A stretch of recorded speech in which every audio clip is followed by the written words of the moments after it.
Hi फरायसाफोर, welcome to माय YouTube channel. आंनि यूट्यूब चेनेलाव आरोबाव फिन खनसे बयखौबो बरायबावनाय जाबाय। आसा खालामो भिडिअखौ अननानै बयबो जोबजासिम नायलाङो।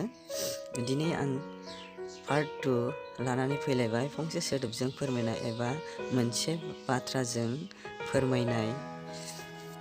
दिनै नैबे भिडिअनि गेजेरजों आरोबाव जोङो खनसेबाव मिथिनानै लागोन।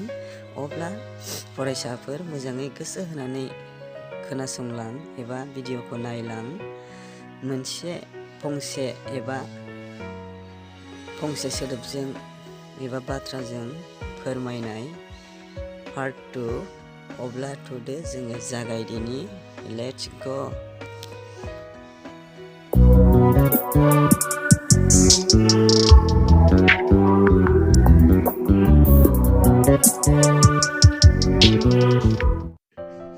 गिबियावनो दङ राजानि खावां रावबो दामनो हाया मा बिलाइ?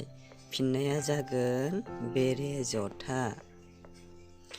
2 नम्बराव दं राजानि खुसेर रावबो जानो हाया मा दे? फिननाया जागोन थास'। 3 नम्बराव जाहैबाय उखुम सायाव बगा दामब्रा मा दे? फिननाया जागोन खुमब्रा। 4 नम्बराव जाहैबाय राजानि लावथि रावबो दांनो हाया मा दे?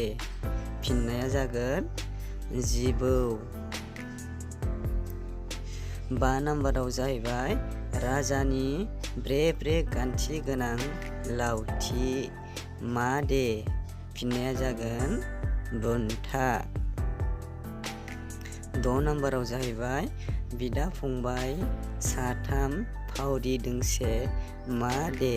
फिननाया जागोन जान्थि। 7 नम्बराव दं न' खनायाव थायो अखा हानायखौ मिथिग्रोयो मा दे? फिननाया जागोन एम्बु सिथ्र'। 8 नम्बराव दङ मा दाउआ दाउनि राजा? फिननाया जागोन फेरेंगा। 9 नम्बराव दं अर नुब्ला गबजब जब दै नुब्ला गावलां। फिननाया जागोन आस्रा जे।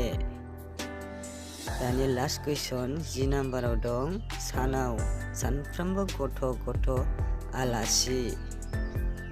फिननाया जागोन फरायसालि।